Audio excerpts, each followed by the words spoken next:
Bueno, pois boas tardes a todos e a todas.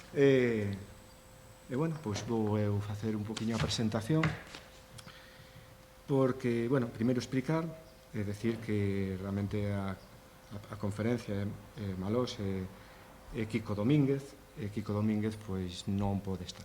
Non será porque el non quera, pero, bueno, por motivos persoais, pois non pode estar. Entonces, bueno, pois vou a presentar e vou a guiar un poquinho a través aquí desta presentación que prepararon conxuntamente. Falar de Paco del Riego cóstame primeiro dicir Francisco, porque sempre lle escoitei falar de Don Paco. Entonces, cóstame moitísimo adaptarme ao tema de decidir Francisco en vez de Paco. E logo é unha figura moi especial para nós, sobre todo para Aurora, a miña compañera, porque igual que el e outros personaxes pasaron por as nosas maus pasaron por as nosas maus toda a correspondencia que tivo don Xesús Taboada con todos os seus coetáneos, e un deles é Paco del Riego. Isto provoca que a forma de ver o personaxe cambie completamente. Donde normalmente sería como no colexio, vida, obra, feitos e obra, agora non.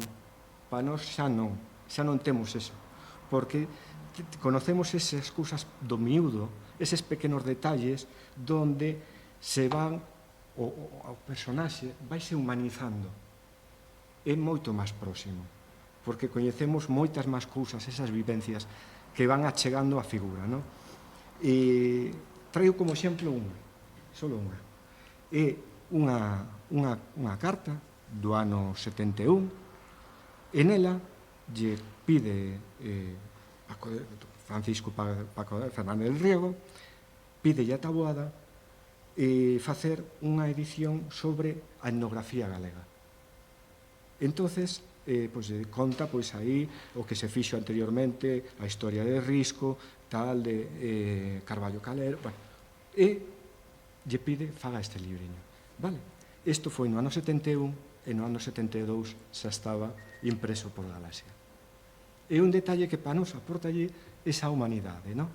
Pero, bueno, hai outras onde lle felicita por a conferencia e por o envío da separata da conferencia de Cuevillas que impartiu Taboada en Ourense. Bueno, pois todas estas cousas van formando un personaxe xa moito máis preto, máis cercano. Se a isto lle sumades todo o que nos van contando, parece que estás sentindo moitísimo máis, que xa está completamente humanizado para nós. Ademais, don Francisco Fernández del Riego, punto de vista persoal, para min sería como un bo soldado. É un personaxe que igual non destaca, ou é, por lo menos, está máis non exagerado, pero é un escritor que funda e tal, pero fai un traballo que sin el, sin que fixera ese traballo, hoxe, que hubiera chegado a nós, non? O sea, foi capaz de convencer a outros tantos para ir achegando todo un gran material e facer a Penzol, Galaxia e moitísimos traballos polo medio, non? Sí, moitas das iniciativas e empresas que ela asumiu non terían o longo percorrido que tiveron se non estivera el detrás, claro, na retaguardia. Claro, pero torrando. O bo soldado, non? Sí, o bo soldado. O bo soldado, claro. Que está ben. Sí, é bonito tema, sí. Entón, pois, vou a presentar a relatora, a conferenciante, da casa, co cual, pois, teño o texto, que ocurramos. Abrevio, vale. María Dolores Cabrera, bueno, vamos ao xefe de protocolo que mire para outro lado, para nós é Malós, non podo chamarte así, María Dolores Cabrera, é Malós, é licenciada en Filosofía e Letras, sección de Historia por a Universidade de Santiago, e traballou como docente en Vigo. Moi ligada nun momento co CSDG. O CSDG, para algúns que estades agora traballando con tema de arquivo de bibliotecas, é o Centro Superior Bibliográfico Galego, é dicir, eses son os xefes dos xefes das bibliotecas. Digo, volo aí que vos vaya quedando, non? Bueno, pero aquela era como Don Paco, estaba na retaguardia. Sí, xa, pero eles son os que marcan o estándar e hai que bailar. Publicaches unha monografía sobre editar o libro de Galicia. Síntese especialmente orgullosa porque participou na mesa do libro na primeira lei no Parlamento sobre o libro galego e a súa edición. Primeira e única. O que pasa que é un marco xurídico que está aí que se aplica moi pouco. É unha frustración. Quedou aí. É unha frustración. É unha activista de primeira e levou como bandeira dentro da Fundación Fermín Penzol e de xeito gratuito, o sea, que ninguén pense que isto é non. Os que están na Penzol sodes todos uns padroiros, non, de xeito altruista. Xunto a outros compañeiros fixeron o libros unha obra, Un país, e Francisco Fernández del Riego, Vigo no corazón de Galicia. Ademais de todo isto, forma un tándem o amigo Kiko comexerando muitísimas exposicións, cursos, actividades. Escritos, ahora vais a ir un artigo nun libro coral do Centro Ramón Piñeiro e asinamos os dous, Paco del Riego e a Fundación Penzol. Francisco Fernández del Riego e a Fundación Penzol. Levamos unha dúcia de anos traballando en equipo e moi a gusto e moi ben. Nunca tivemos a mínima discrepancia. Bueno, alguna discrepancia sempre hai, pero todo moi ben. Eu creo que os froitos están aí e falan de seu. Levan toda a comunicación da Fundación Penzol eles, o sea, todo o que vexades publicados en redes son eles que están detrás. É dicir, aquí hai moito traballo. Así que agradecerche que estés aquí, de xeito completamente desinteresado, como sempre. Agradecer que estea hoxe tamén, hoxe en laburas de taxista, porque... Como sempre. Sí, pero hoxe non é presidente. Ou, por lo menos neste momento, non ven como presidente, senón hoxe ven acompañando. Así que moitas gracias a todos por estar, moitas gracias a vos por vir. Vouvos pois tamén ler tamén un pouco o currículo de Francisco Domínguez, Kiko, que foi hasta fai nada director da Fundación Penzol, e que el foi o que colleu o testigo precisamente de Fernández del Riego. Ele é perito industrial, enxeñeiro, e logo foi doutor e profesor na Universidade de Vigo. Incorpórase o galeguismo a través da man de Isla Couto. Temos abaixo unha foto moi bonita de Isla Couto tamén, con Otero Pedrallo e Taboada. Participa en Cáritas en Vigo desde o ano xa 82 e é director da Penzol nos anos desde 2010 e 2021, collendo testigo directamente, como vos dixen, de Fernández del Riego. Autor de innumerables artigos, agora mesmo acaba de dirixir, non pudo estar na súa presentación, que foi unha mágoa, da exposición da Fundación Penzol, da que se cumplen 60 anos e titúlase Fundación Penzol 1963-2023, que conmemora estas datas.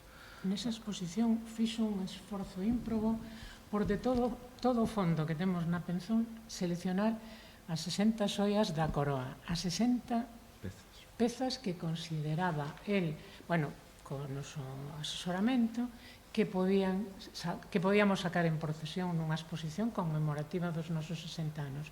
Foi un traballo ímprobo, pero ímprobo, porque tanta riqueza hai nesa fundación, nos arquivos e na biblioteca, que era dificilísimo seleccionar, facer a escolla, non? E a verdade é que pagueu a pena porque está tendo unha repercusión nos medios importante, pode seguilo no noso Facebook e está sendo moi visitada.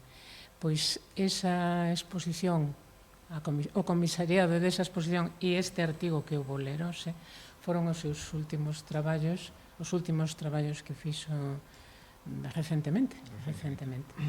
Agora arrastra un problemiña de saúde e por iso non pode estar hoxe aquí. Pero está co seu texto e hoxe vou a ser moi fiel ao seu texto porque está francamente ben e además, sin falsa modestia, eu non o faría mellor. Entón, vou ler o que ele escribiu, se acaso, cando vayamos pasando as diapositivas, se há lugar, pois comentarei algún detalle e, además, vou ter dúas persoas que tamén poden intervir, podemos facer, somos poca xente, podemos facer algo un pouco máis distendido, porque aquí temos o privilexio de ter aquí unha sobrinha de don Paco, nada menos, que pode falar moitísimo e mellor que a min del e, sobre todo, do aspecto familiar, do aspecto humano, porque el tiña unha valía intelectual inmensa, que ninguén cuestiona, por suposto, pero tamén tiña unha valía humana moi grande. Era un home cunha actitude exemplar a todos os niveis, na miña opinión, como traballador, como persoa, a todos os niveis. E tamén, bueno, o taxista pode dicir algo porque traballou con el, porque, bueno, coincidiron en Galaxia, coincidiron en Grial, tuveron unha relación quizás máis de proximidade que a que tiven eu. Eu coñecín a don Paco, tratei a don Paco sempre na Penzol como investigadora ou como traballadora para a Xunta na catalogación retrospectiva do Fondo Bibliográfico Galego e demais, non? Pero Víctor, a ver, para mí don Paco sempre foi don Paco e el decía, atúame. E a mí nunca me saiu chamarlle Paco. Nunca lle chamei Paco. Para Víctor sempre foi Paco, porque era outra relación. Bueno, os primeiros libros que Víctor publicou, pues, ainda andaba don Paco por Galaxia, creo. Entón, bueno, eu creo que podemos entre todos recompoñerlle a xente que hoxe nos acompaña, pois unha imaxe ou un perfil de don Paco desde distintos prismas, non? Ben, pois, se queredes, comenzamos. E, bueno, pois, xa vos digo, eu vou ler o que Kiko escribiu. E así Kiko está hoxe aquí connosco co seu texto. Entón, el titulou a charla Francisco Fernández del Riego, Galicia no corazón, Letras Galegas 2023. Está estruturada en 3 partes. A primeira é unha introdución que garda relación con esta primeira imaxe de contacto con don Paco, onde está, como estaba sempre, rodeado de libros, sentado e lendo, porque don Paco pasou a vida lendo e escribindo, e despois facendo múltiples cousas que iremos vendo sobre a marcha. Entón, Kiko di, algo que xa adiantou en certa medida Vicente, tiven a honra de contar coa amizade e trato frecuente de don Paco del Riego dende o ano 1970, en que o coñecín persoalmente en Vigo, nos antigos locais da Fundación Penzol, e ata o mesmo día do seu falecemento, en que o visitei na súa casa para contarlle como ían as cousas pola que foi a súa morada galeguista dende a súa creación, ou sexa, a Fundación Penzol. El foi quen me propuxo para continuar o seu labor no cargo de director da institución, que ocupou durante 43 anos, medio século da súa vida, dende que abriu as súas portas á biblioteca no ano 1963. Por iso, para min, é unha honra poder falar hoxe del como exemplo de fidelidade e entrega da súa vida a Galicia, que esta frase resume a don Paco. Ademais, neste ano 2023, o Día das Letras Galegas quere render homenaxe a este destacado intelectual galeguista que entregou a súa vida a traballar pola nosa identidade e a construir a Galicia da que hoxe formamos parte todos e todas. Pois foi unha das figuras máis importantes do galeguismo recente e un dos intelectuais máis prolíficos na divulgación dos valores de Galicia. Realmente non se entende a historia de Galicia e do galeguismo do século XX sen a figura de don Paco. Isto xa non gado eu, pero é evidente. Entón, A primeira parte do seu texto refírese á faceta de don Paco como articulista e autor de libros, é dicir, a súa faceta de escritor, que é polo que normalmente se premia unha persoa ou se recoñece unha persoa alrededor do Día das Letras Galegas. Podemos poñer a seguinte imaxe e comeza ou sigue a escribir Quico. Para non ser Quico, igual que hai don Paco de Francisco, pois el tamén é Francisco e chamámoslle Quico. Paco de Riego foi un lector impenitente que desde moi novo sentiu a necesidade de escribir. Polo que eu sei, aprendeu a escribir os 5 anos e moi pronto empezou a ler libros infantís, na casa había xornais, empezou a ler nos xornais. E, bueno, unha persoa que lee moito é unha persoa que está moi ben formada e que ás veces pode dar o salto a escrita, e el vai a dar o salto a escrita. As primeiras letras aprendeunas nunha escola de Vilanova, despois se preparou para o bacharelato cos frades do Mosteiro, e cando tocouse a estudar o bacharelato superior, pois os pais, o pai e a nai, decidiron mandalo interno con outros 2 irmáns, despois xa direi que eran unha prole importante, eran 11 irmáns, interno ao Colexio dos Escolapios de Monforte. E entón, nese Colexio dos Escolapios de Monforte, comeza colaborando no que... Non, é anterior a esta, perdón. Comeza a escribir e eso que temos, esa páxina que temos aí á esquerda é dunha revista que tiñan no Centro de Estudos que se titulaba Páxinas calasancias. Bueno, pois eso que estamos vendo aí, esa páxina onde hai unha foto del, pois debería ter 15 anos, máis ou menos, porque do 28 naceu no 13, 15 anos, non? Bueno, pois deronlle un premio por ese artigo que está aí, que non é de temática galeguista aínda, porque el vai descubrir o galeguismo máis tarde, é de cultura clásica, de culturas xerais, de cultura como... Non, é unha leyenda, unha lenda galega, sí. Pois por este artigo deronlle un premio que foron 50 pesetas e un libro de Peñas Arriba. E el, contentísimo, seguiu escribindo nesa revista escolar e, ao mesmo tempo, empezou a escribir tamén no semanario mindoniense Vallibria. Pero, e a dereita si temos, nos anos 30, porque esa sería a publicación dos anos 20, nos anos 30, cando chega xa a Compostela, cando xa está en Santiago, e cando xa está politizado e cando xa está sensibilizado cara ao ideal de Galicia, empeza a escribir pois na nosa terra, empeza a escribir en casi que todas as cabeceiras galeguistas que había naquela altura na cidade de Compostela. Escribe en El Pueblo Gallego, no xornal, na revista Nosa Terra, en Ser, e en cantidad de publicacións como Universitarios, Alento e demás. Publicaba moitísimo, nunhas de maneira esporádica e noutras xa con, por exemplo, creo que en El Pueblo Gallego tiña unha columna fixa que era dende a miña mocedade, ou, bueno, un título parecido a eso, pero que facía alusión aos seus poucos anos, non? E despois desa época de tantísima produción de sesgo moi político e cultural, que é do que el vai a escribir permanentemente, ven o trauma da guerra. E cando chega a guerra, xa falaremos despois da súa vida, el deixa de escribir, lóxicamente. Deixa de escribir inicialmente, pero despois, pouquinho a pouco, vai recuperando a escrita e podemos pasar á seguinte diapositiva. Na posguerra, a pesar dos moitos atrancos e dificultades daqueles tempos escuros, Del Riego non pode renunciar a traballar polo noso país e pola nosa cultura e intensifica de novo os seus escritos. Como? Pois colaborando de novo en El Pueblo Gallego, no tempo en que era director José María Castroviejo, pero, así como antes asinaba co seu nome, agora estamos en plena ditadura, vai a asinar co pseudónimo que máis utilizou, el tiña 4, pero que máis utilizou, o temos registrados 4, que era Salvador Lorenzana, en memoria da cidade na que naceu e que viviu na súa infancia. E ás veces ese punto L punto.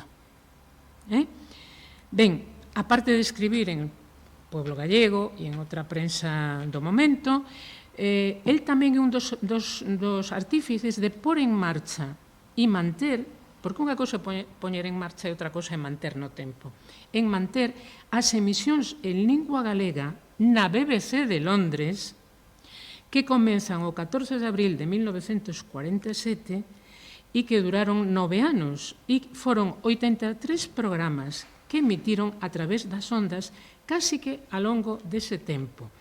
El ali tiña un contacto que era Alejandro Raimúndez, que era un exiliado en Londres, e el aquí, en Galicia, e el ali, ca aceptación de George Hills, que era o director dos programas de España da BBC, pois foron animando a todos os galeguistas que tiñan pluma fácil a que escribiran pequenos artigos ou a que recitaran poemas e todas periódicamente saía ás ondas estes programas que podían escoitarse en Galicia, ou que se podían escoitar en Galicia.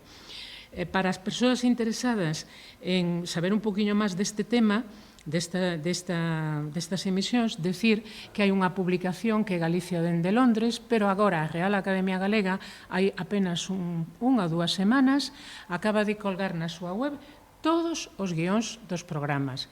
Guións que don Paco mecanografaba moitas veces. Bueno, a ver, el escribiu, creo que interviu con 11 ou 12, vamos, foi el por unha banda, e creo que Plácido Castro pola outra, os que máis interviron con guións nesta programación radiofónica que nos anos do franquismo tanta esperanza traía ás casas da xente galega, non? Ben, pero quizás un dos proxectos máis esperanzador que nestas datas está tamén da súa man, ou el é quen o saca adiante, ora vou decir con quen, é o suplemento sabatino de La Noche. El empezou a colaborar na Noche en 1947 cun espacio que titulaba Un tema gallego cada semana. Mais tarde, ocúpase da edición dun cuaderno semanal que estamos vendo aquí, dedicado a temas literarios, artísticos e socioeconómicos. Non se podía falar de política, pero no fondo estaban facendo, se facían cultura, facían política. Este suplemento foi encargado a él. Aquí temos un artigo del sobre Monterrey publicado, un original. Este original do ano 61. Fixadevos. No, este é posterior, entonces este non é do suplemento sabatino, está publicado en La Noche, sí. Porque este intento durou moi poquinho tempo, ahora vos vou decir por qué. Este suplemento foi encargado a él e a Xaime Illa polo seu director, o director que era un navarro, creo, da ascendencia vasca, a Paco del Riego e a Xaime Illa. O director era Xosé Goñi, digo ben, non? Creo que era Xosé Goñi, sí.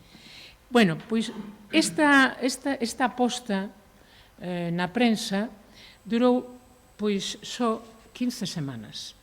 O primeiro número do 15 de setembro de 1949 e durou só ata o 28 de xaneiro do 50. Ou seja, saíron 15 entregas. E nel colaboraron galeguistas da talla de Otero Pedrallo, Cuevillas, Carballo Calero, Vicente Risco, Luís Soane, Ramón Piñeiro, que publica aquí o seu primer artigo, e outros moitos compañeiros na causa.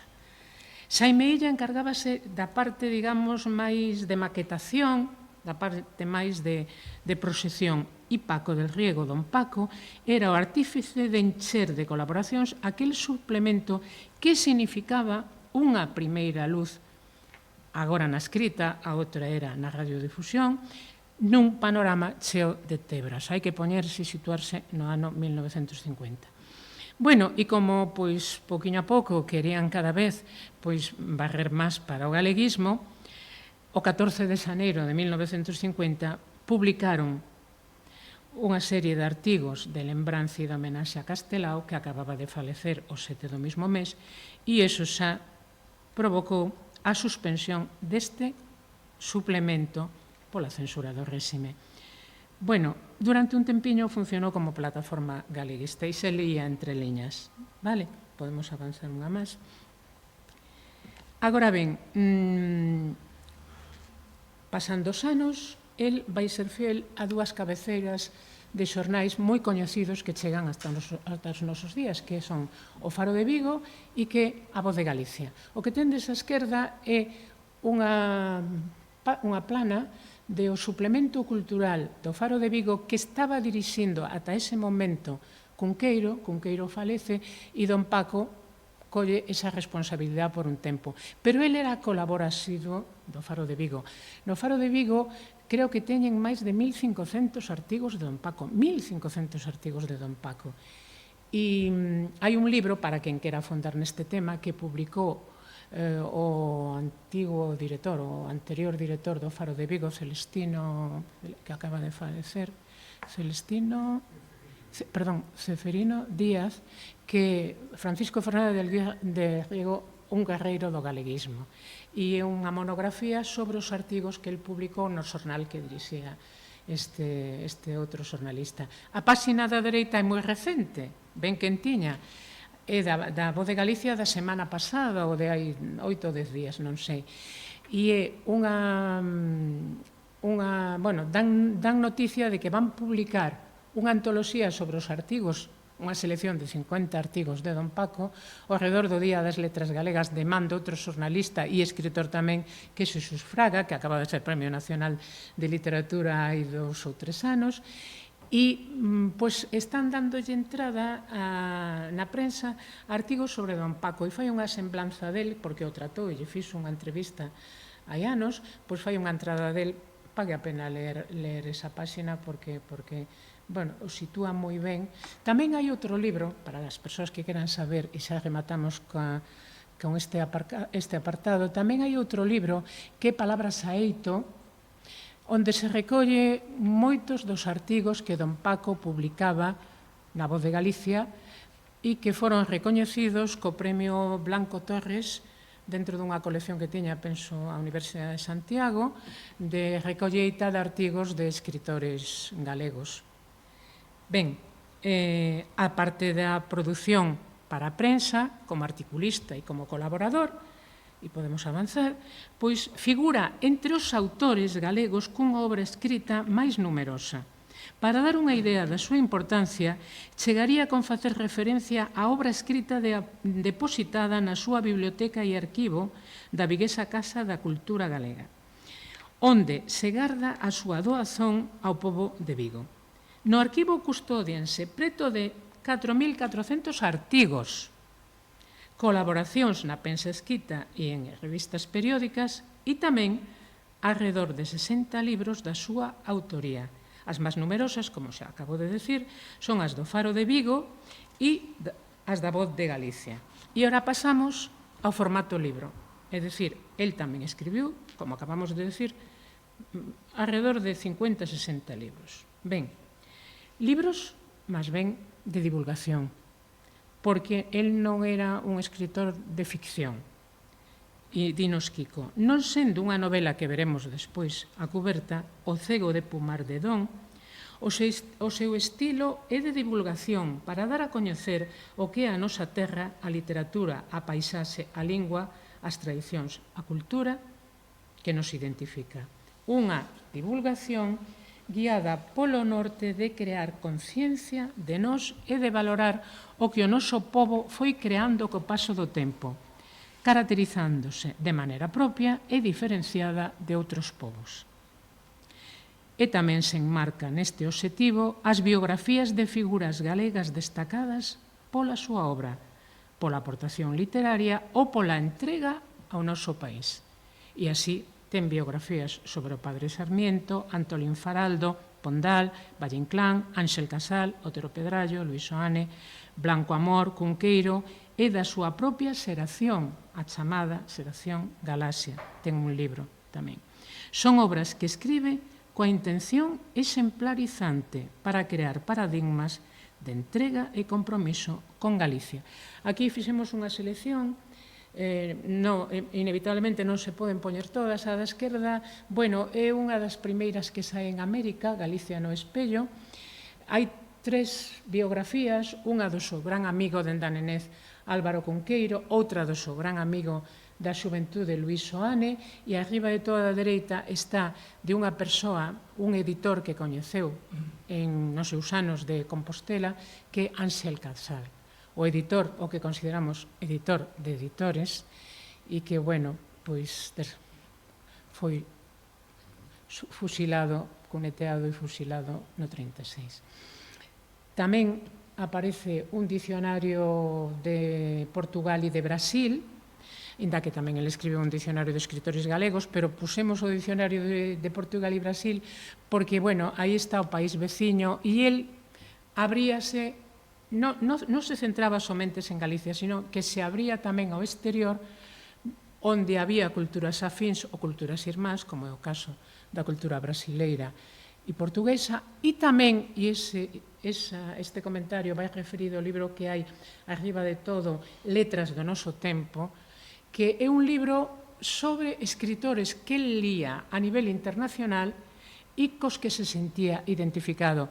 E parece ser, por lo que el lle contou a Malores nas entrevistas que ela lle fixo, e ten 50 horas de grabacións, parece ser que era un dos seus libros preferidos, porque eles, como a xeración nós, tiñan como consigna abrirse a Europa. É dicir, coller de todas as culturas cas que te identificas, o mellor que teñen, pois para compartilo ou para enriquecerte.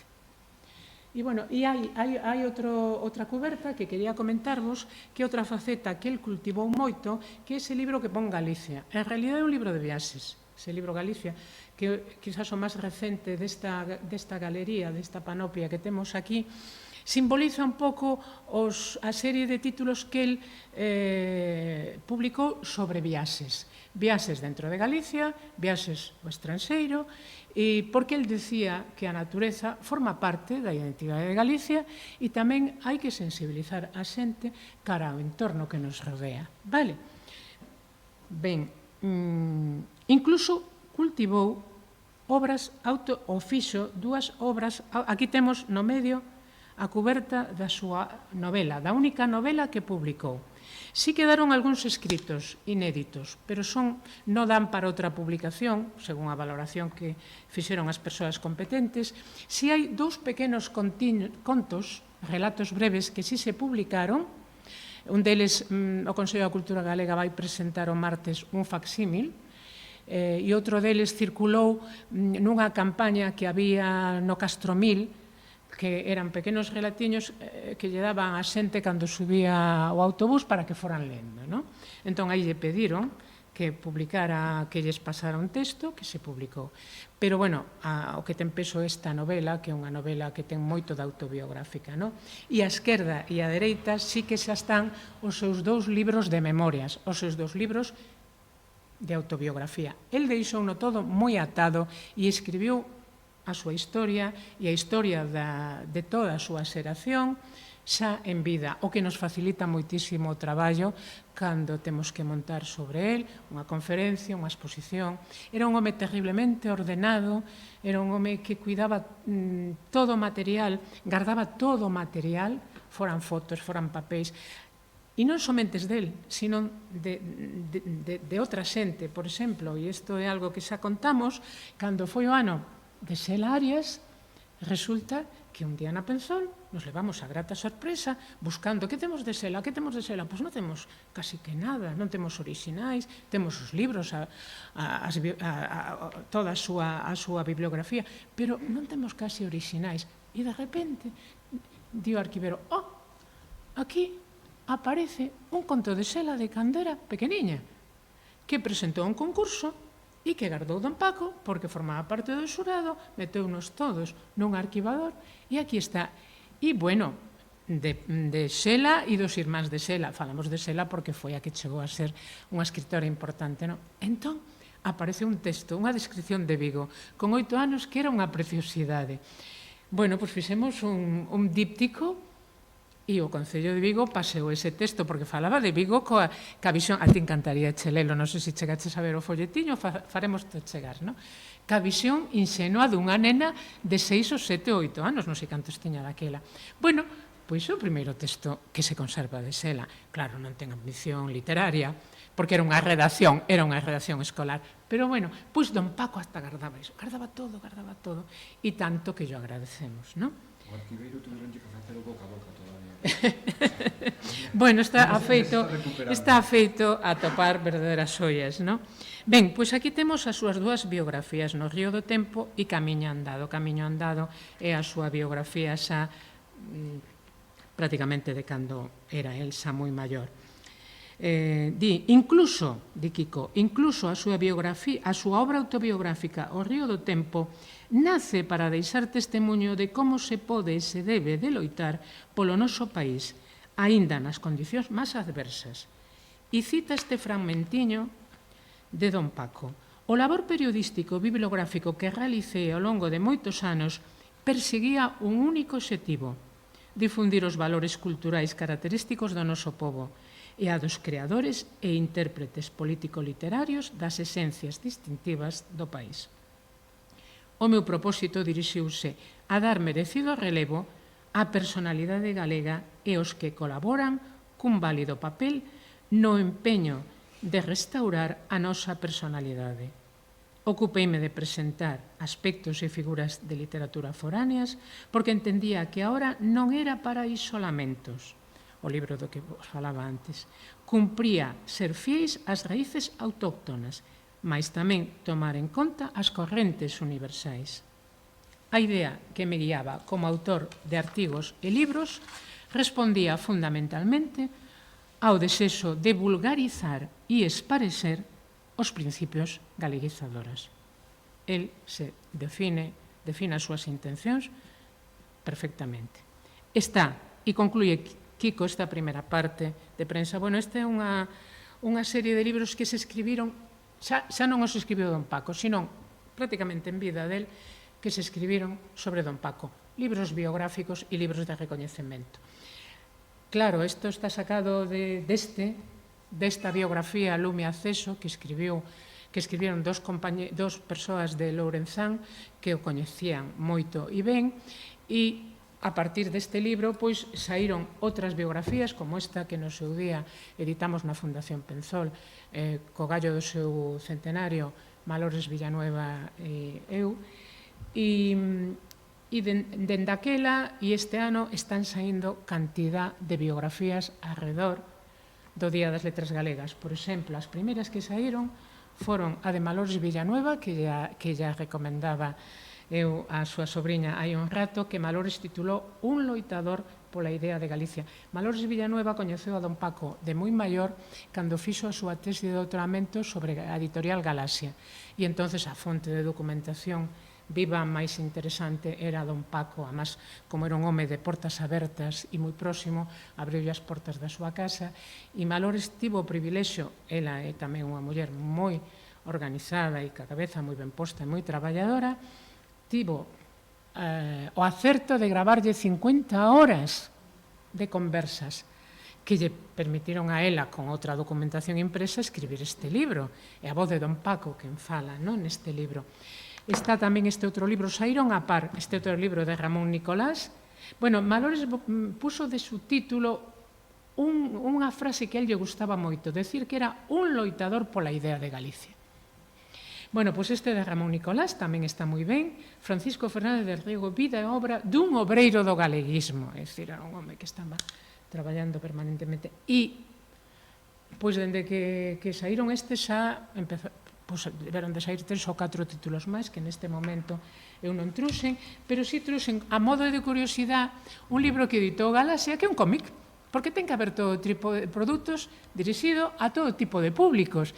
E este é un cómic Francisco Fernández del Riego, hombre que valía por 1000, porque era un home tan activo e producía tanto home, e fixadevos, para a xente miúda e para a xente que lle gusta o cómic, é como moi atractivo. É un ligno e ten moito contido, está moi ben sintetizado, e as imaxes de don Paco son entrañables, e ás veces é que o borda, está moi ben. Pague a pena se tendes xente miúda ao vosso alrededor, ou adolescentes, que tiredes tamén deste libro, non? Ben, e volvemos ao rego, a segunda parte da intervención, que un percorrido pola súa biografía. Entón, ora deixamos o apartado libros e artigos e colaboracións en prensa e podemos pasar á seguinte diapositiva e di Kiko: escollín o acompañamento de algunhas imaxes para ter máis presente e preto de nós a súa persoa, para poñerlle fasquía nunha palabra, non? Forman parte dos fondos da Penzol e do arquivo de Francisco Fernández del Riego. E unha boa colección desas fotos están reproducidas neste libro que vos ensinei antes, que fixemos na propia Fundación Penzol. Ben, cando nace Don Paco? Pois Don Paco nace en onde, non? Eso xa se sabe, va? Cas letras galegas, en realidad, moitas das cousas que vou decir agora xa son sabidas, non? Porque hai moita biografía e moita información circulando. Pero nace en Vilanova de Lourenzá o 7 de xaneiro do 2013. El sempre decía que fora un agasallo tardío dos Reis Magos, porque naceu o día seguinte dos Reis. Gustaba decir eso, e é bonito. No seo dunha familia da burguesía comerciante daquela vila. Seu pai, Vicente Fernández, fora emigrante en Cuba. A súa nai nacera en Vilanova e ali vivían os seus pais, os avós de Don Paco, e tiñan un comercio de tecidos. Entón vivía a familia toda xunta. Don Paco tivo 10 irmáns, é dicir, eran unha prole de 11 irmáns. Daquela, hoxe en día parece impensable ter 11 fillos. Daquela, bueno, non era tan impensable, porque na nosa xeración, na miña, e son moito, por suposto, máis tardía, pois 4, 5, 6 era bastante habitual. Pero, bueno, eles eran 11, foi un detrás de outro. Entón, empezou os estudios, eso creo que xa dixemos, non? Empezou os estudios na escola de Vilanova e, a parte do pai e a nai, a boa materna tivo para el moitísima influencia. Dominica, a boa Dominica, que era unha muller esbelta, unha muller culta, que tocaba guitarra, algo que engaiolaba toda a prole, e, sobre todo, que teimou porque os seus netos estudaran, tuveran estudos, tuveran carreiras. E iso foi algo que lle sirviu a Don Paco e ao resto dos seus irmáns para ter estudios superiores o día de mañán, non? E ben, cando toca a estudar carreira, pois Don Paco el quería decantarse por filosofía e letras, pero o pai lle dixo, non, dereito, pois dereito, era a carreira que teña máis prestixio que filosofía e letras naquela altura. E dereito e en Madrid. Entón, o primeiro ano de carreira o vai a cursar en Madrid. E estamos falando do curso 1930-1931. E cando el vai para Madrid a estudiar a carreira de dereito, podemos cambiar, isto é en Lourenzán tamén, ali é onde el di e recoñece que se consolida o seu sentimento galeguista. Porque vaise ver fora da súa realidade galega, vaise ver desubicado nunha, ainda que sexa a capital, nunha cidade no que el se sinte como un pouco alleo. E el é consciente ali de que ten unha cultura propia e a partir de aí vai reivindicar a súa cultura propia. E, cando volve nas vacacións, fai nada menos que o que estades vendo na foto. No propio Lourenzá, nese verán, con 18 anos, hai que poñerlle anos, celebra o Día de Galicia o 25 de xullo de 1931. E erguen a bandeira galega no balcón do Concello. Imprimen un folletiño que espallan e rematan o acto ca proclama de Viva Galicia Ceibe. Ben, e despois hai festa rachada cos celitas que están aí e todo o mundo contento e a xente se va sensibilizando de que o que ten tamén é digno de reivindicar, non? Dende aquel día ata o seu falecemento nunca deixou de estar ao servicio do seu pobo. E, cando remata o verán, a familia toma unha decisión importante, que hai outros 2 fillos que xa van a empezar estudar carreira, e entón a familia decide desplazarse toda a vivir a Santiago. Porque, claro, pingas, fillo, pois non procedía, nin a mellor era viable dentro do punto de vista económico, era máis práctico desplazarse a Santiago. E entón Don Paco traslada a matrícula e vai a estudar o resto da carreira en Santiago. E nese momento en Santiago, desenvolve, aparte da súa vida como estudante, desenvolve unha actividade político-cultural.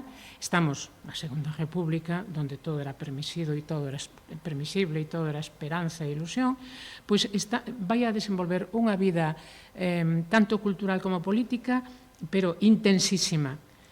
Milita no Partido Galeguista, antes é o secretario xeral da Federación de Mocedades Galeguistas e antes é o secretario tamén xeral do Sultrella, que era unha agrupación de xoves aos que se sensibilizaban no coñecimento galeguista. Ben, foi membro do Seminario de Estudios Galegos e continuador fiel e aventasado da Xeración Nós. Sendo estudante en Santiago de Compostela, despregou unha actividade desbordante, sempre co facho de Galicia por diante. Temos unha serie de fotos, aí o vemos, era moi recoñecido, moi aprezado polos compañeiros de curso, e como era moi bo orador e tiña unha pluma moi a todo isto, pois seguiu escribindo en todas as cabeceiras galeguistas dos anos 30, non? Das que falamos antes. Volvemos para atrás. Pois no curso 33-34 é escolleito polos compañeiros para ler o discurso de inauguración do curso académico da Universidade de Santiago. Un discurso moi reivindicativo, dicindo que se galeguice a universidade, que se implante unha cátedra de lingua galega, que se expliquen asignaturas que teñan que ver ca nosa realidade. Bueno, foi respostado por unha persoa que non pensaba igual que él e, bueno, aquel día pois hubo un pulso, non entramos en detalles, está contado nos libros, non? E entón, pois, durante eses anos, despois avanzamos, asistía a cantidade de faladoiros que había en Compostela, faladoiros políticos e culturais, na cafetería Derbi, no Café Español, e, sobre todo, asistía ao faladoiro, a tertulia de Ángel Casal, no obradoiro daquel editor do que vos dixen antes que escribira unha biografía que foi pioneira no seu momento e onde nos deu a coñecer as persoas da nosa xeración quen en realidad fora Ángel Casal. Aquí o vemos a don Paco con Ángel Casal e con outra serie de persoas falando no mostrador da imprenta do Prelo de Ángel Casal. Avanza. Aquí témolo, tamén participou primeiro na preparación do Estatuto de Autonomía. Estamos falando dunha persona, 32 anos, non tiña os 20. Poñamos a idade que tiña naquela altura e era recoñecido polos grandes do galeguismo. E despois foi un gran propagandista do Estatuto, tanto con escritos como nos mítins. Foi a cantidad de mítins dentro de Galicia e fora, incluso foi a Madrid. Entón, a actividade era desbordante. Avanzamos. Estes son dous amigos de todo o longo da súa vida. A esquerda temos a Cunqueiro, ao que coñeceu de neno, ian a examinarse xuntos a Lugo da Reválida, fixeron proxectos xuntos a Cunqueiro dende Mondoñedo e el dende Vilanova, e a Carballo Calero, que vai ser outro dos seus grandes amigos, a quen tamén se dedicou o Día das Letras Galegas. Esta foto está datada nos anos 30 e é unha foto que sacaron en Compostela. Don Paco xa está ca imaxen da que falábamos antes, co seu laciño, era un mozo, aquí era un mozo, que ia sempre traseado, ben vestido, cuidaba moito a súa imaxe. Era un home moi ordenado, moi traballador e tamén o aspecto físico non o abandonaba. E a seguinte imaxe, esta lle vai gustar especialmente a súa sobriña, porque tamén tiña tempo para namorar, el tiña tempo para todo, creo que dormía pouco e era moi madrugador. E entón, aquí temos a súa moza daquela, Evelina Herbella, é dicir, tía de quen nos acompaña hoxe a carón de Víctor, Mercedes, non? Mercedes. Teresa. Pois voite chamar Mercedes, porque a mí cando se me cruza un nome, disculpa, Coñece a Belina, que tamén era universitaria en Santiago, na carreira de farmacia, e ali en Novian. Eu non sabía algo que contou hoxe Teresa, pero que Evelina, que, era unha muller agraciada e, además, era unha muller universitaria que a cabeza ben posta, tiña varios mozos a espera. Pero chegou don Paco, ca súa oratoria, ca súa retórica, ca súas formas. Ele era guapo, tiña os ollos preciosos, tiña os ollos da cor de Galicia, azuis, non? E enamorouna, e foi a súa muller de por vida. Foi a súa compañeira de viaxe de por vida. E, bueno, esta foto, además dos amigos, pois, é de lei sacala en procesión nesta charla, non? Ben, pero despois destes tempos de tanta esperanza, de tanta ilusión, pois ben o que imos ver a continuación. E seguimos con Kiko. O alzamento militar do 36 e a Guerra Civil tronzaron a súa carreira de profesor universitario. Foi inhabilitado e depurado polo réximen franquista. Aquí temos unha foto del de militar, foi chamado a Quintas e, bueno, non lle quedou máis que ir, porque ca cantidad de amigos que non sobreviviron, pois o máis sensato foi, bueno, que non o pasou nada ben, pero o máis sensato foi ir á fronte, non?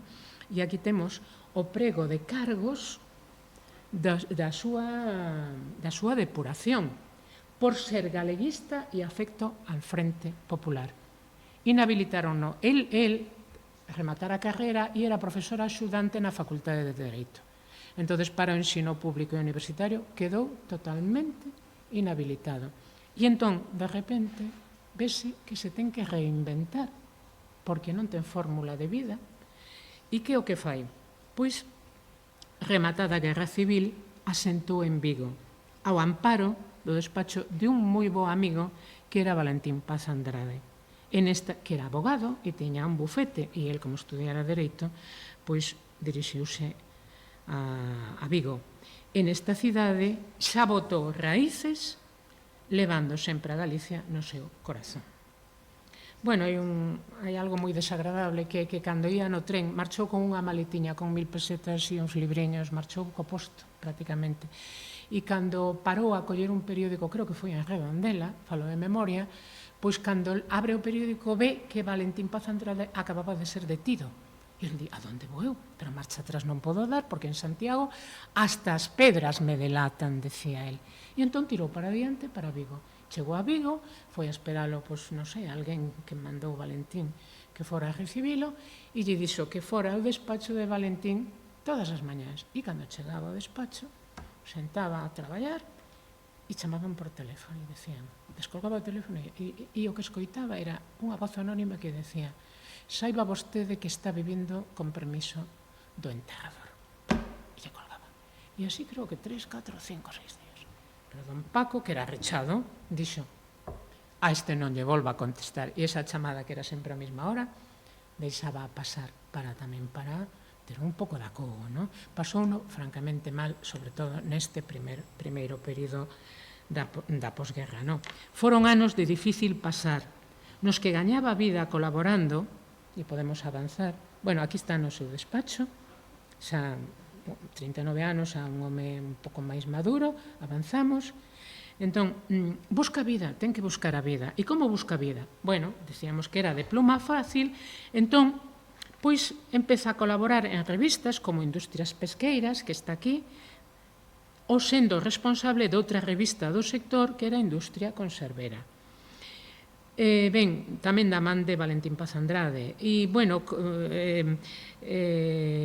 despois, hai poucos anos, publicou un libro, un pouco antes de morrer, con todo o que aprendeu, colaborando nestas revistas que tiñan que ver co mundo do mar, pois escribiu un libriño que é do mar a mar, do mar a mar, que agora creo que vai haber, que dentro de pouco vai ver a luz de novo nunha reedición, porque é un libro moi interesante.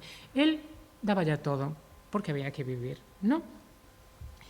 Ben, e ao mesmo tempo completaba os ingresos dando clase nos colexios, como o Colexio Mezquita, aquí temos o cadro do profesorado, ou no Colexio Labor, é dicir, en colexios privados, porque no privado podía traballar. Pero a condición que lle puseron, sobre todo no Mezquita, sería, pode traballar aquí, pero vostede aquí é Fernández, esquézase del Riego. O seja, non traballaba clandestinamente, pero traballaba no anonimato, porque del Riego era un apelido que chocaba e que, además, ele estaba, pois, moi en listas, non? E, bueno, exerciu a docencia ocultando o apelido del Riego por mor da vigilancia policial, pero sen desmaiar no seu labor galeguista, como foi na reconstrución do Partido Galeguista na clandestinidade, é dicir, el gañaba vida pois traballando en todas estes lugares que acabamos de citar, pero pouco a pouco se foron reencontrando todos os amigos do Partido Galeguista que sobreviviron á Guerra Civil e ao exterminio que hubo antes e despois, e deciden na clandestinidade pois intentar reconstruir o Partido Galeguista. Entre outras cousas porque os exiliados que marcharan para América así o pedían permanentemente. Bueno, pero unha cousa é estar en América e outra cousa é estar en plena ditadura de Franco aquí.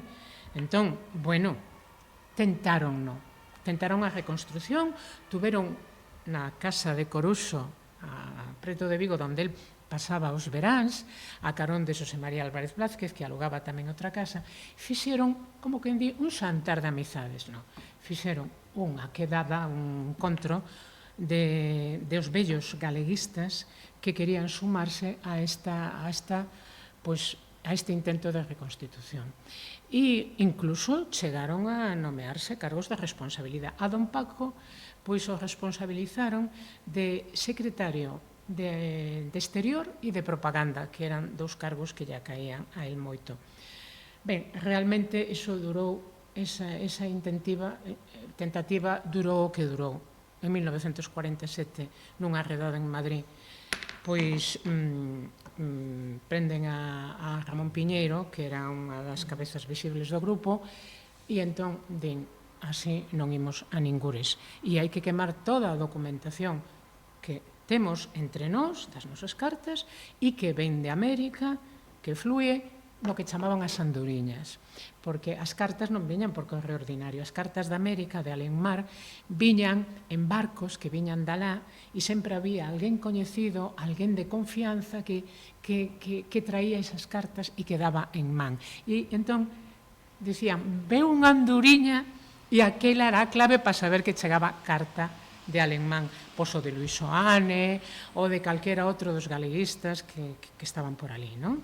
Ben, entón, como non é viable a loita política, pois, entre outras cousas, porque el tamén sufriu cadea, e aquí podemos poñer esa, a Evelina, de novo, sufriu cadea en 2 ocasións, acusado de pertencer á Unión de Intelectuales Libres, que eso foi un gancho que intentaron, unha trampa que intentaron poñerlle a través de alguén afín ao réximen para que crearan unha unidade, unha Unión de Intelectuais Libres. A eles esa proposta non lles cheirou ben e dixeron que nada, que se estaba tolo ese home, que non podían facer reunións ilegais e patatún e patatán. Pero, despois, como tuveran as xuntanzas, houve un momento en que os acusaron e el estuvo na cadea, creo que foi de Pontevedra, un par de semanas. E fixeronlle, non sei se desta vez ou da segunda, un xuicio sumarísimo. O que pasa é que, quedou en nada. Isto que estades vendo aquí son papéis da época, onde a Francisco Fernández del Riego danlle permiso para ver a súa muller, porque el casou con Evelina nos anos 40 en Vigo, e aos seus 2 irmáns, Antonio... Perdón, casou na rúa, viviu, sí, casou na rúa, sí, mas así, o que falábamos antes. Hai un libro que pon que casou en Vigo, pero bueno, non, está claro que casou na rúa, pero viviron sempre en Vigo, non? E entón, aquí, pois, Paco, cando está na cadea, danlle permiso para ver a Evelina, a súa muller, e a 2 dos seus irmáns que residían en Vigo. Despois vos digo por que residían os irmáns en Vigo. Bueno, pois sufre cadea. E entón, como non é viable a política, van facer o que se chama política cultural. É cultura, pero política, non?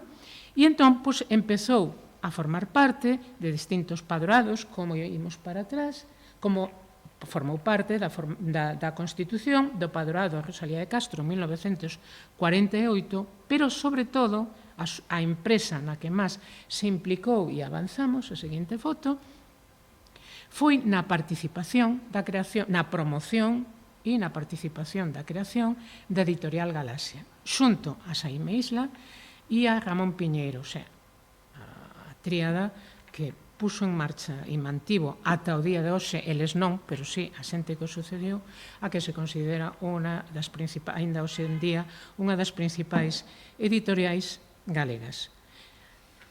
Editorial que na posguerra prendeu unha luz de esperanza na recuperación da identidade galega. Cabe ya del Riego o mérito de recuperar para a nosa lengua a escritores tan insignes como o seu amigo Álvaro Cunqueiro. Consigue que Álvaro Cunqueiro, despois de un tempo en Madrid onde,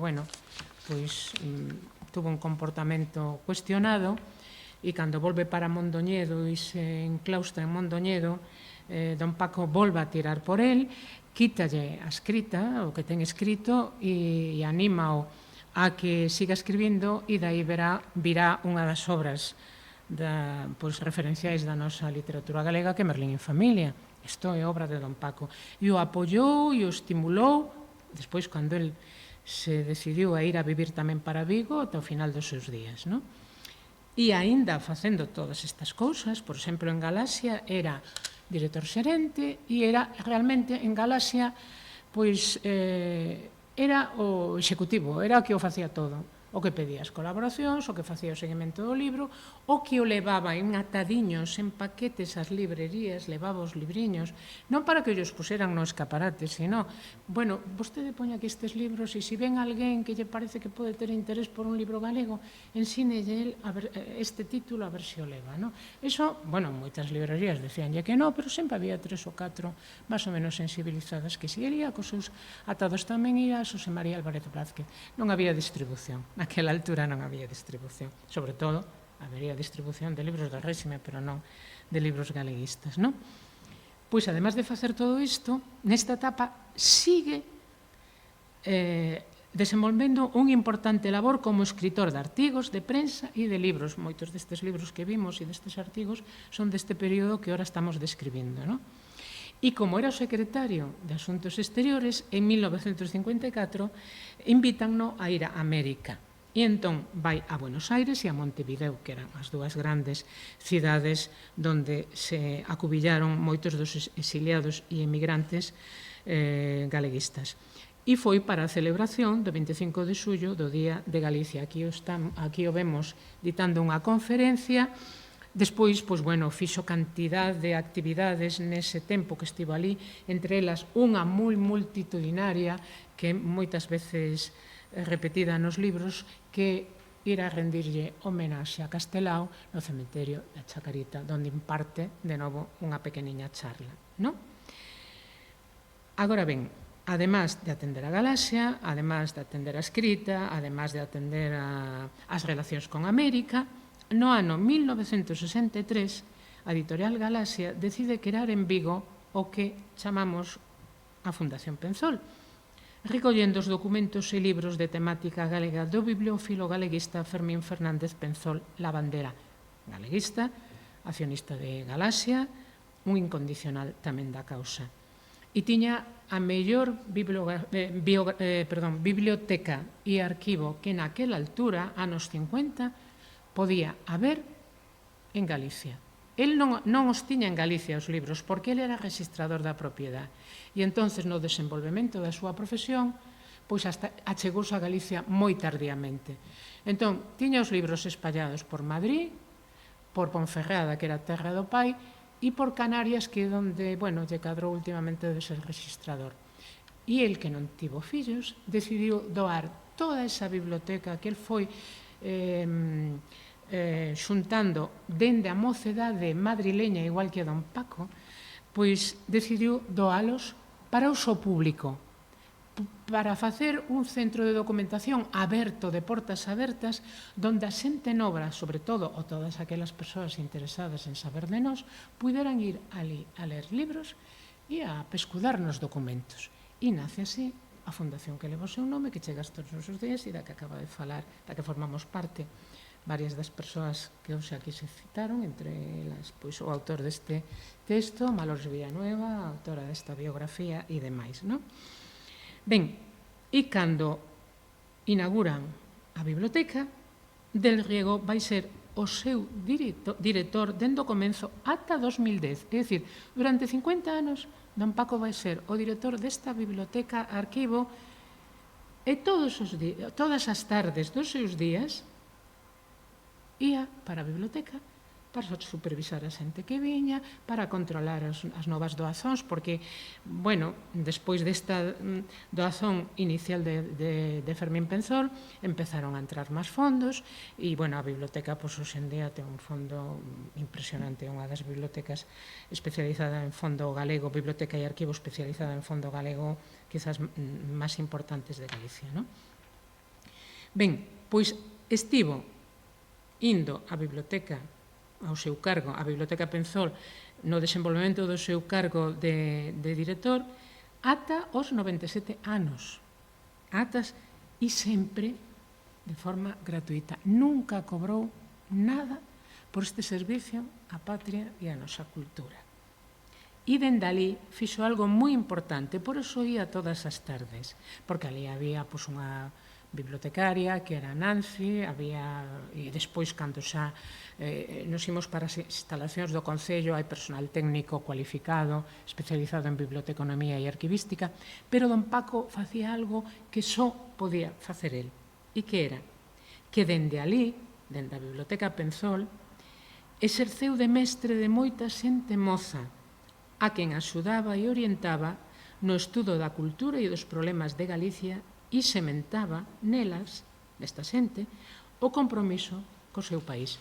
Neste libriño, ao final, hai unha serie, este é un libro coral, ainda que o coordinamos nós e fixemos a cronobiografía nós, despois pedimos unha serie de ensaios a persoas cualificadas e, bueno, con nome propio dentro da cultura galega, pero despois pedimos unha serie de colaboración a persoas que pasaron pola Penzol a traballar, que coñeceron a don Paco e que escribiran a impresión que lles causaba Paco del Riego. E entre os nomes que colaboraron, pois vos a decir, por exemplo, pois está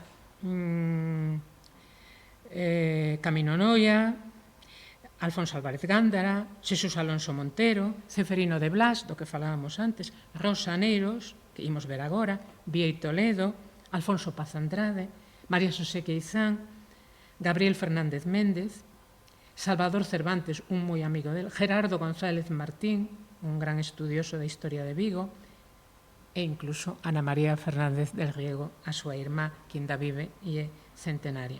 Bueno, pois neste libro falan de don Paco e a Fundación Penzol todos estes nomes, e nun libro que non truxen, que é o da Fundación Penzol, temos ao final un capítulo que é no Ronsel da Penzol, onde falan pois moitísimos investigadores que pasaban por ali tamén para traballar, e don Paco era que lle daba as claves de como tiña que facer os traballos e que lle interpretaba moito da documentación que eles, pois por edade ou por descoñecemento, pois non sabían facelo. Durante... A ver onde estamos... Aquí.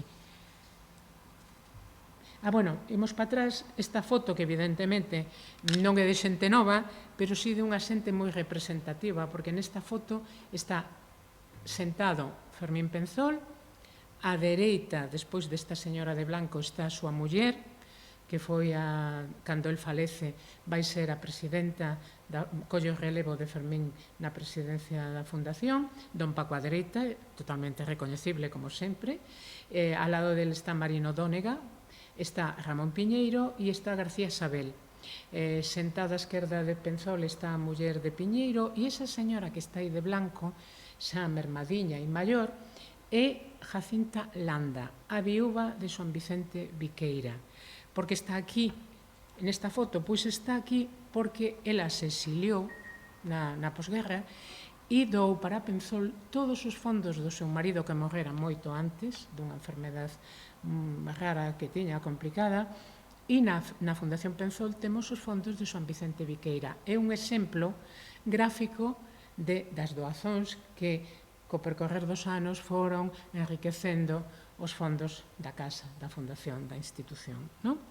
Ben, e a seguinte foto tamén é moi entrañable, verdad? A seguinte foto vai con este texto de Kiko. Aínda que non naceu en Vigo, sempre se sentiu plenamente vigués nesta súa cidade da acollida. nunca deixou de ser laurentiniano, que creo que é como temos que decilo, según a Real Academia Galega. Antes decíamos laurentino, pero ahora hai que dicir laurentiniano. Bueno, para ela truxo a súa familia en 1945 ao falecer o pai.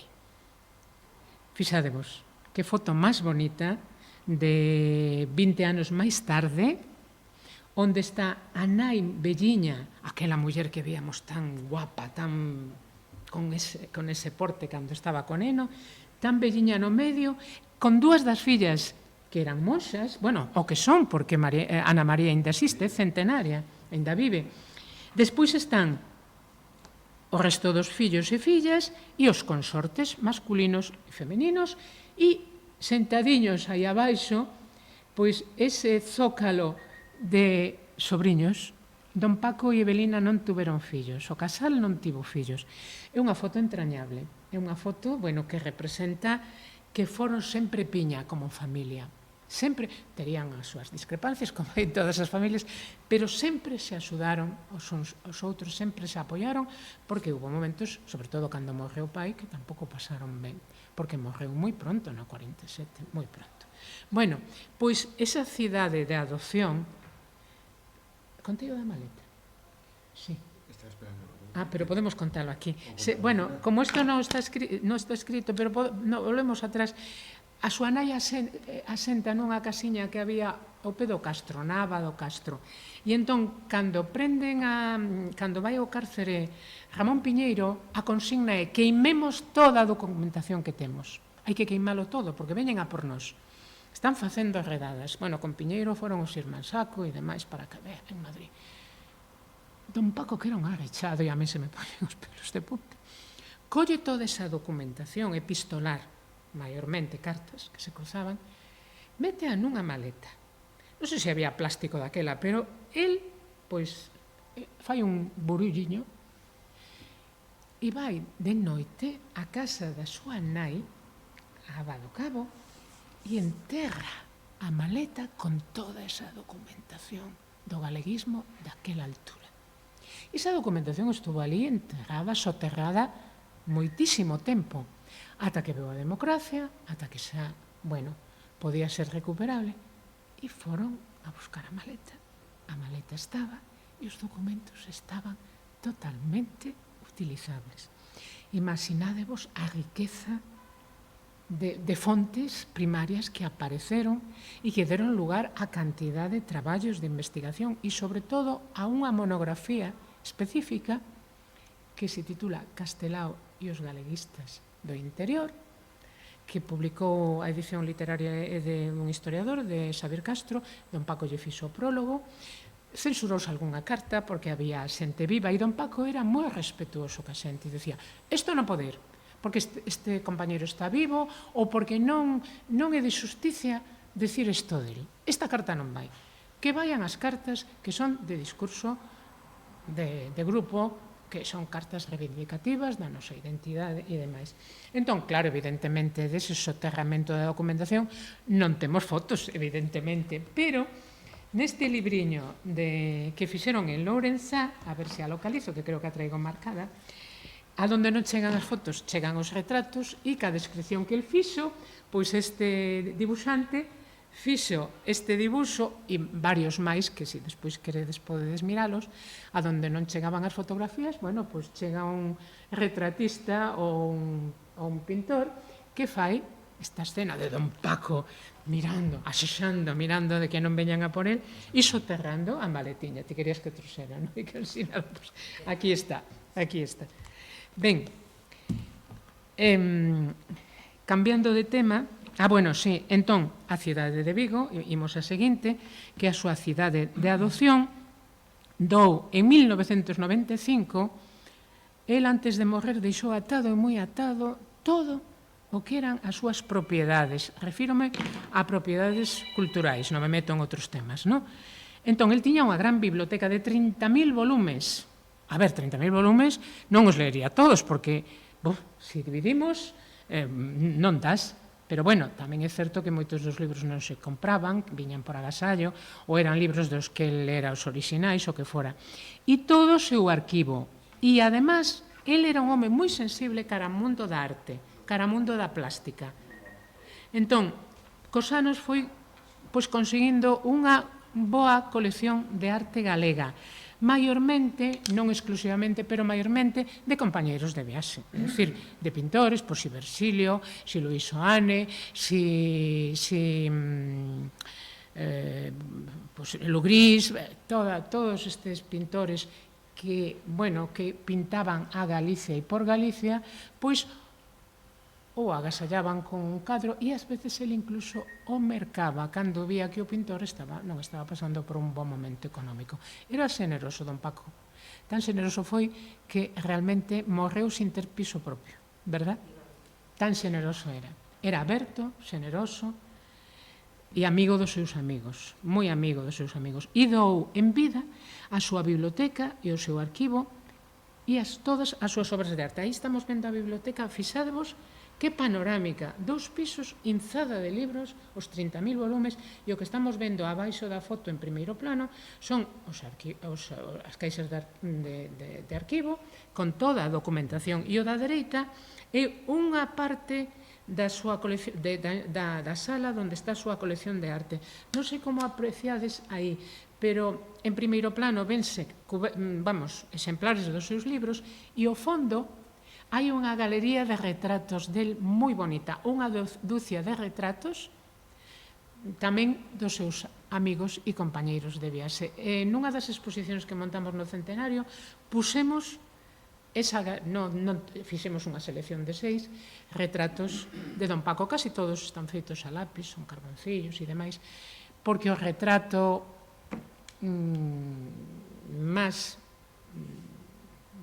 máis importante de don Paco, importante non, mal bonito tampouco, icónica esa palabra. O retrato máis icónico de don Paco é o que pintou del unha compañeira da nenez que é a pintora Xulia Minguillón, que andando tempo coinciden en Vigo, siguen mantendo relación tamén co marido dela, e ela fai un retrato. Xulia Minguillón é coñecida, aparte para nós por este retrato de don Paco, por un cadro precioso, que é a Escola de Doloriñas, que polo que lle deron un premio nacional no seu día. Retrata unha escola cos meniños, a mestra cos meniños, pequeniños do nivel que máis ou menos, un cadro precioso, un cadro que no mundo do ensino está super explotado porque é un referente de como eran as escolas daquela altura, non? Bueno, pero a don Paco retrata pensando, non o trouxemos aquí unha reproducción prensa, pero ídelo ver porque vai a estar en bastante material da Xunta polo que vos vou decir agora. Non sei se imos ben de tempo, hai que ir cortando, igual hai que ir cortando. Xa remato, Ben, pois pensando maduro ca paisaxe de Lourenzán detrás. E ese cadro é precioso e está na fundación, está na súa colección de arte na Casa Galega da Cultura. Pero, andando tempo, un día que foi por ali Xurxo Lobato, o fotógrafo, a sacarlle unhas fotos a don Paco, pois non sei para que sería, pois, a ver, don Paco, e de repente, póñase mediante deste cadro. E don Paco puxose diante do cadro e repita a pose. E repetiu a pose. Iso, aí se ve o valor dun fotógrafo que comunica ben. E entón, pois, esa foto, que nós tamén a temos ali, porque temos toda a colección que sacou, algunhas son moi boas, a que está collendo o libro, impresionante, temos a entrada no hall como presidindo na memoria del. Cando a Xunta quiso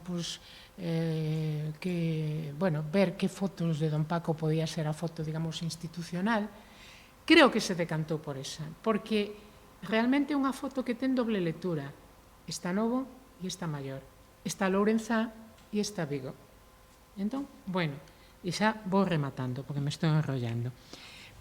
E, por último, a él tamén se debe a creación do Día das Letras Galegas, pois foi el quen, xunto con Manuel Gómez Román e Xesús Ferro Couselo, presentou en 1963 á Real Academia Galega a proposta de celebración desta festa cada 17 de maio, rememorando a data que figura na dedicatoria de Cantares Gallego a Fernán Caballero por Rosalía de Castro.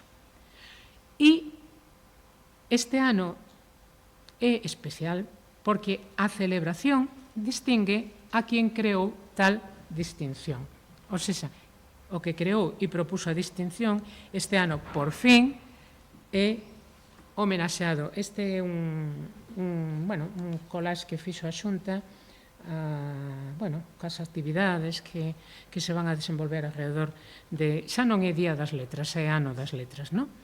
Bueno, con todo isto que facía, pois tamén foi fundador do Partido Socialista Galego no 63 e na transición democrática tomou parte nas primeiras eleccións do 1977. E, volvendo á Real Academia Galega, incansable traballador, en 1997, con 84 anos, asumiu a presidencia da Real Academia Galega, na que entrara como académico en 1960, creo que foi.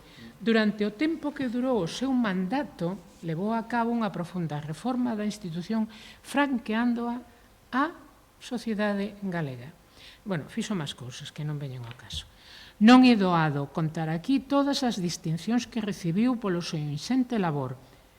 Di Kiko, salientarei, además das que xa se citaron, o nomeamento de Galego Egrexio polos premios da Crítica de Galicia, o Pedrón de Ouro, a Medalla Castelao, a Medalla de Ouro de Galicia, o Premio Trasalba e o Premio Otero Pedrallo das Deputacións. Cronolóxicamente estes son antes, pero tanto de Trasalba como Otero Pedrallo os poñemos ao final porque el mantivo unha relación fraternal con Otero Pedrallo e de admiración, e ia todos os anos pola mata, porque ora vai haber unha parte tamén, sí, pola matanza, ia sempre unha semana ou 15 días a casa de Otero Pedrallo, bueno, a disfrutar da boa mesa e a disfrutar, bueno, desa tradición, non? Porque, como tamén di Kiko, a súa faciana intelectual tamén tiña a súa parte xovial. Por exemplo, gustaballe moitísimo o fútbol, dende pequeniño. De pequeniño xa xogaba o fútbol. E chamabanlle o bicicleta, porque creo que corría nos partidos que non podía con todo. E un dos artigos que publicou en Páginas Calasancias era unha crónica de fútbol. Eu ainda non o lín, pero parece ser que era unha crónica de fútbol. E cando chegou a Vigo, pois bueno, seareiro do Celta. Acudía a Balaídos sempre que había partido. Pero que lle gustaba tamén moito, acabamos de apuntalo, era gostador da boa mesa, aínda que contrario á cebola.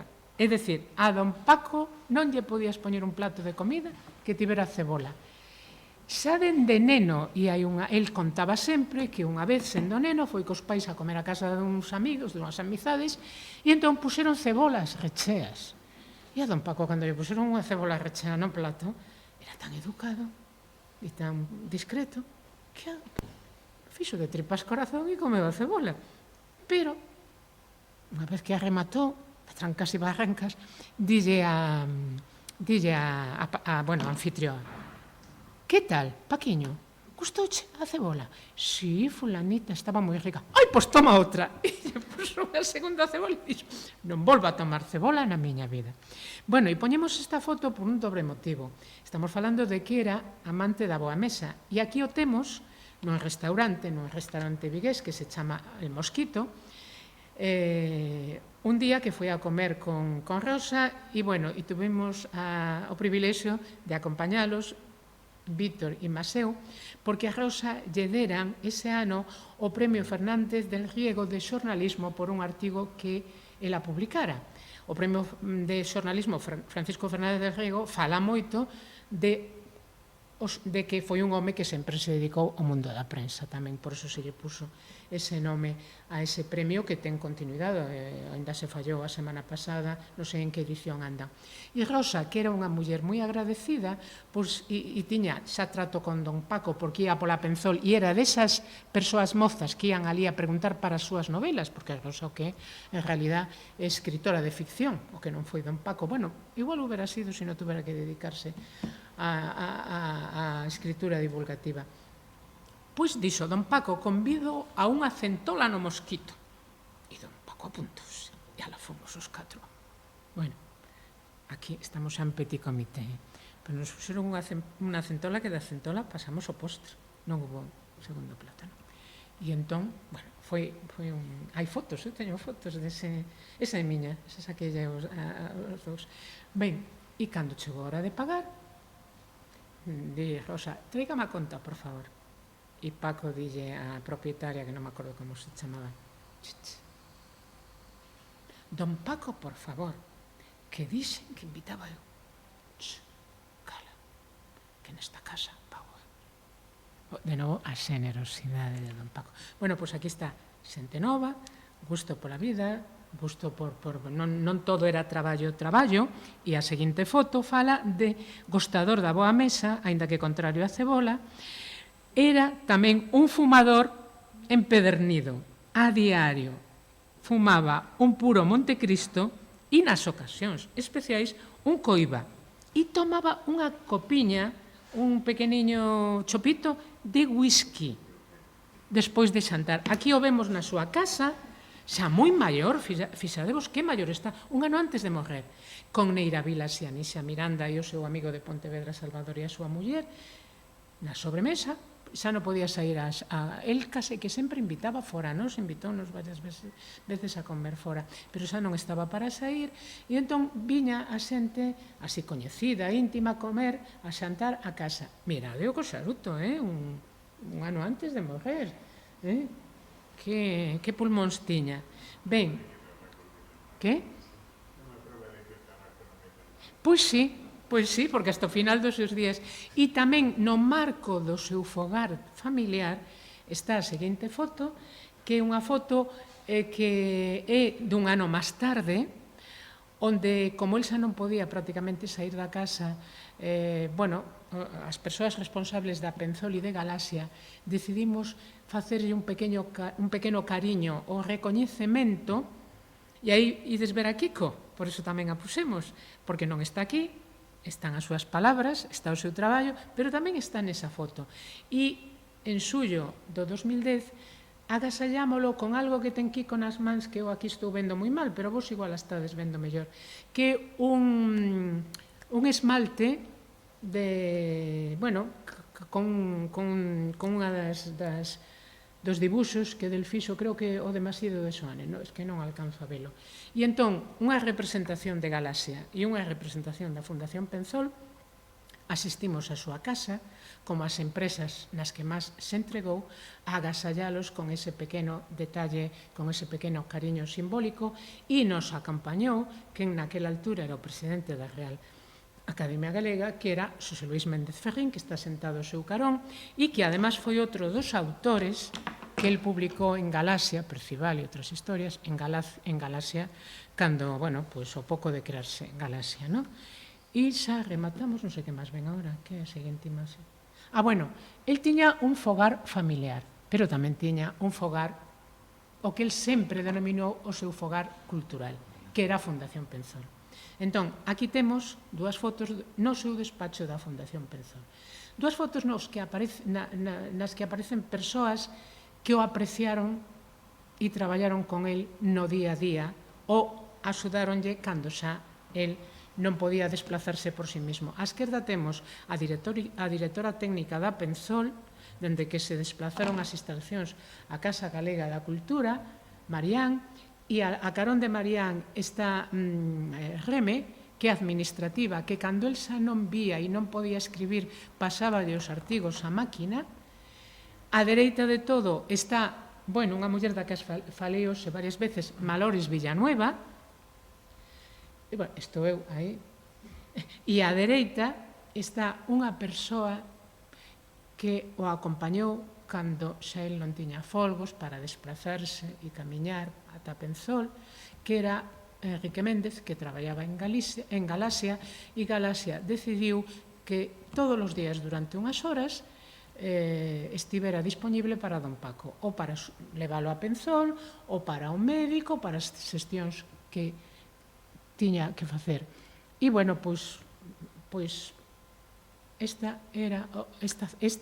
marco era o que el chamaba o seu fogar cultural, ao que ia todos os días pola tarde e despois, pola noite, regresaba ao fogar familiar. E creo que hai unha diapositiva máis. Así. E el falece en novembro de 2010 e cando falece, un venres de tarde nos enteramos, falece ao mediodía. Malores tamén o conta ben, igual que Kiko, porque ese día estuveron con el.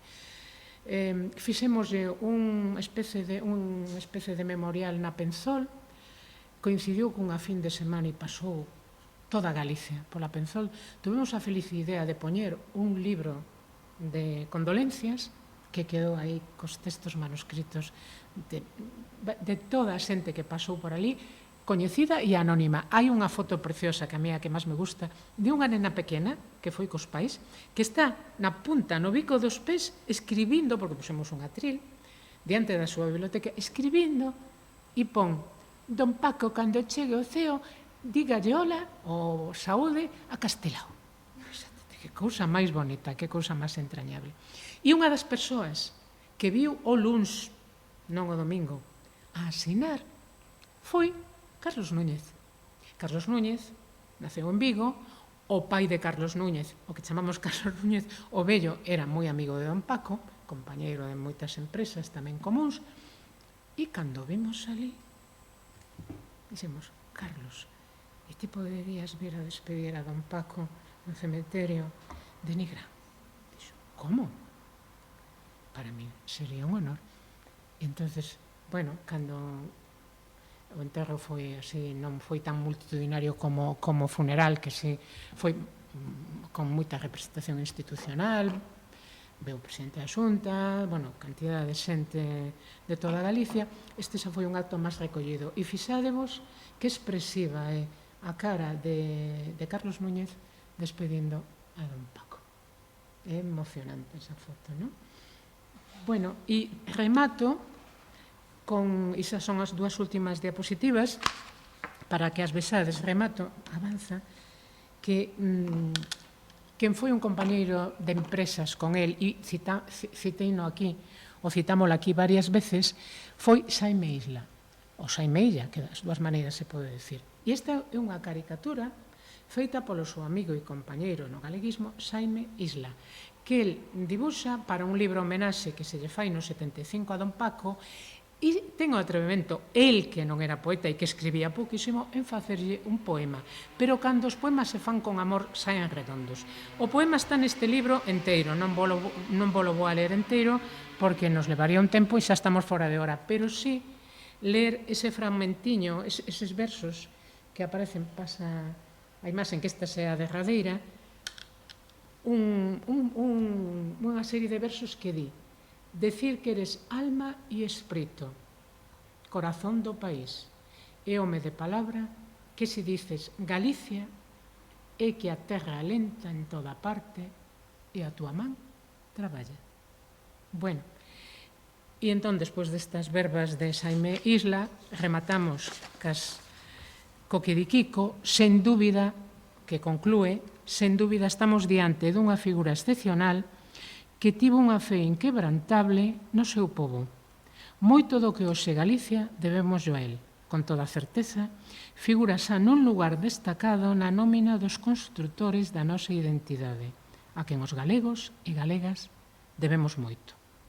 Que o seu exemplo e o seu labor nos alumeen con forza nestas letras galegas 2023. Dixo Kiko, e aquí concluímos.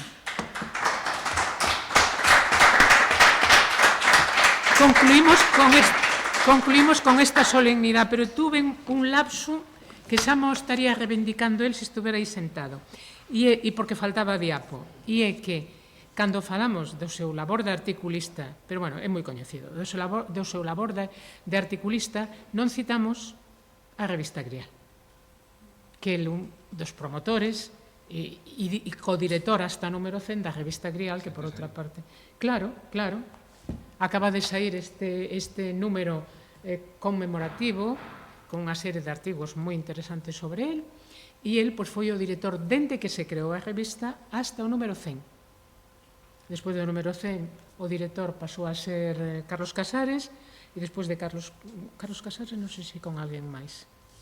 E despois de Carlos Casares, cando falece Carlos Casares, pois o director pasou a ser Víctor, xunto co-dirixida con Enrique Monteagudo, e nese momento decidiron poñer nos créditos a Xaime Isla e a Francisco Fernández Riego como directores de honra, non?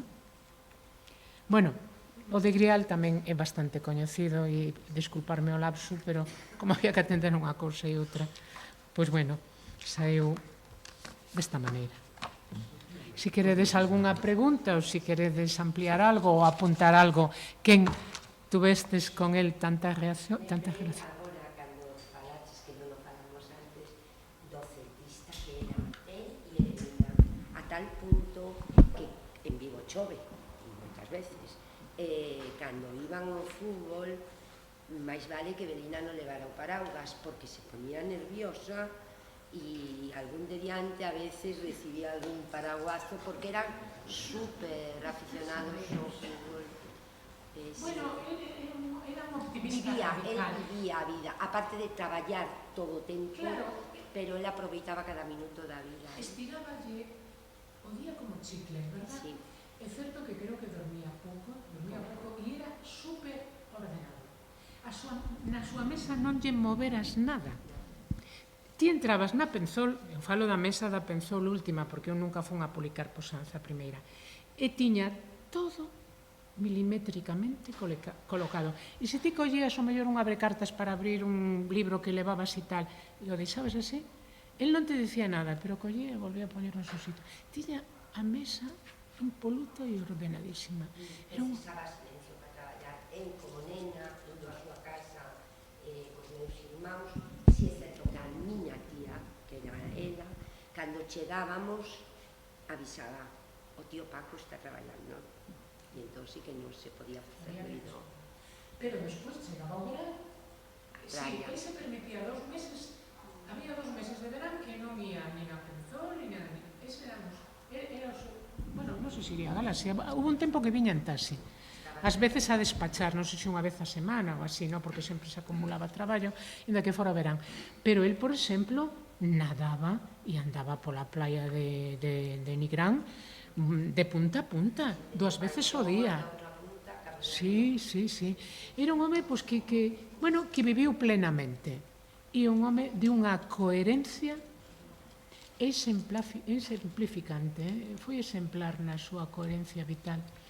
E aí está. Por engadir, superafectivo, cada vez que ele dedicaba ou daba algo, todas as súas fotos teñen unhas dedicatorias superafectivas, todas as tarxetas que el aparte, ainda que tiña ese talante serio, en principio, unha persoa cun corazón, eu penso que moi... Sí, na proximidade. En especial coa súa nona. Bueno, sí. Temos fotos por detrás que non lle chega, eran fotos pequenías, pero non lle chega, temos fotos con unhas dedicatorias enternecedoras, sí. Sí, e, por exemplo, era un home que estaba atento a todo. Por exemplo, entraba unha foto dun evento ou dun xantar e antes de arquivela o que facía era darlle a volta e poñer a data, o lugar e o número de persoas que aparecían na foto. Iso quedou para a posteridade datado. E, bueno, e despois as pegaban álbumes, porque temos cantidad de álbumes, pegaban todo en álbumes, pero ahora queres facer unha fotobiografía, e quen está aquí? Bueno, hai persoas que son para nos irreconocibles, non? E para as novas xeracións ainda máis. Entón, el deixou todo atado e moi atado. Deixa os seus artigos da nenez, os seus libros, a xénese dos libros.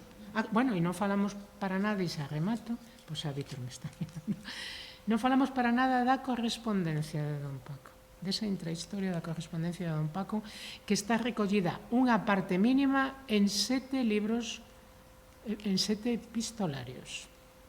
En 7 epistolarios, correspondencia con Luis Oane, correspondencia con Rodríguez Lapa, con Neira Vilas, con Cunqueiro, con cantidad de persoas gravísimo. E ahora creo que sale con Otero Pedrallo. E moitas delas cruzadas. E o mellor, a medio plazo, temos unha contaboa da Chivita. Que tamén aquí hai esas cartas das que falamos antes. Bueno, máis nada. Moitísimas gracias Pola miña banda. A vos polo convite.